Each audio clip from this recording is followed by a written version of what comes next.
Good morning, everyone. Yes, here joining us on Take Two, we have Nainoa Thompson, the captain and navigator. Good morning, aloha.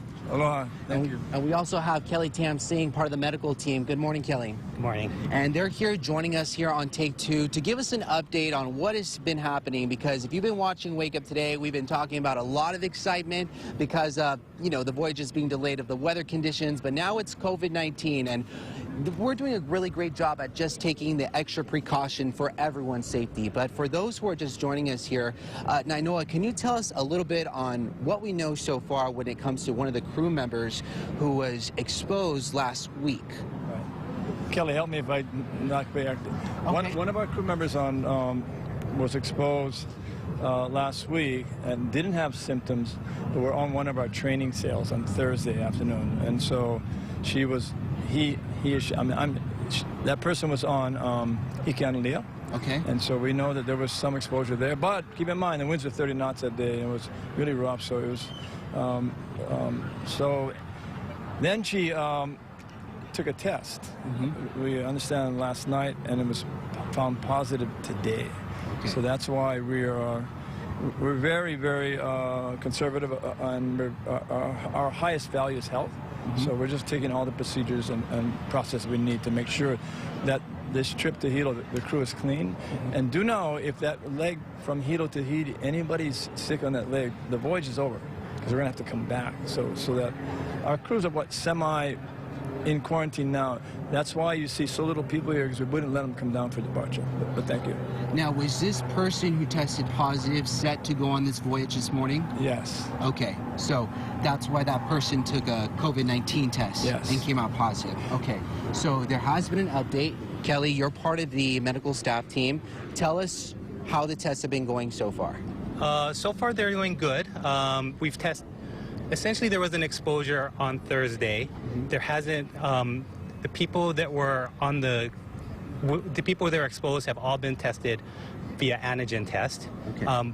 With the exception of there is one person mm-hmm. that needs a PCR because the exposure was a little bit greater. Okay. So far, the antigen tests are all negative. Mm-hmm. We are still waiting on the PCR test, and we will make a decision based on that result.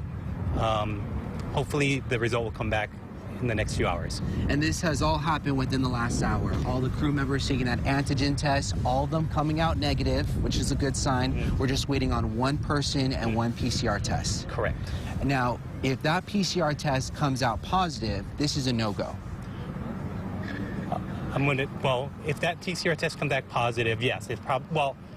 We would probably confer, but most likely it'll be a no-go, yes. Okay, so if it happens to be negative, Nainoa, what is the next step after this? Well, because we're taking this crew to Hilo, mm-hmm. and then and that our crew members will be in Hawaii, can get medical support if they have COVID.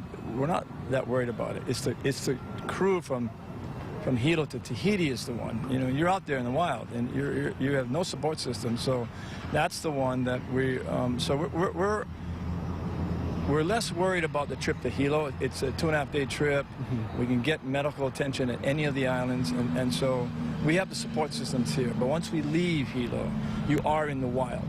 You are thousands of miles from land. We can't get support. That's the crew that we're really worried about. And that crew, both those crews and these two canoes, will be PCR tested in Hilo before departure. Okay. And as far as the last 2 years have been, you all have been doing a great job at just keeping those guidelines. I mean, this hasn't happened before with what we've experienced the last 2 years in the pandemic. Yeah, I mean, as we all recall, in the beginning, we didn't know what the disease was. We had no vaccinations. We didn't know how to treat it. We didn't know how deadly it was. So the lockdowns were really real. I mean, we're in a very different place now with our crews vaccinated and that we have the testing procedures in place. So we're way more confident now about being able to control this disease within our community. Mm-hmm. Well, I know for myself, I'm seeing this as positive as I can. This is a good step. We want to make sure that everyone is safe, because it is quite a journey out there for you all. So I want to thank you so much, Nainoa Thompson, for your time, everything that you have been sharing with us, and Kelly as well for giving us that insight and everything that the crew members have been going through. So we appreciate your time. I would say, whenever we have what might be seen as a crisis or challenge, it's a good thing. Because then whatever our procedures are to deal with it, it's going to make us better. Yes. So we did one step at a time. Yes, we caught it right in time. Well, thank you all so much. And of course, if there are any updates as to what is going to be happening next, we will keep you posted first, whether it's online at KHON2.com or in our future newscasts tonight. Reporting out here at the scene, Dallas Ontiveros, KHON2 News, working for Hawaii. Thanks for the update, Dallas. And again, it's one of those things where they're facing adversity again. They had weather delays. Now it's COVID, the exposure. All the crew members have tested with the antigen. That came back negative, but there's one member that was exposed more that's waiting for the PCR test. And once that result comes in, they said in a few hours, hopefully, then they'll be able to know the status of their voyage.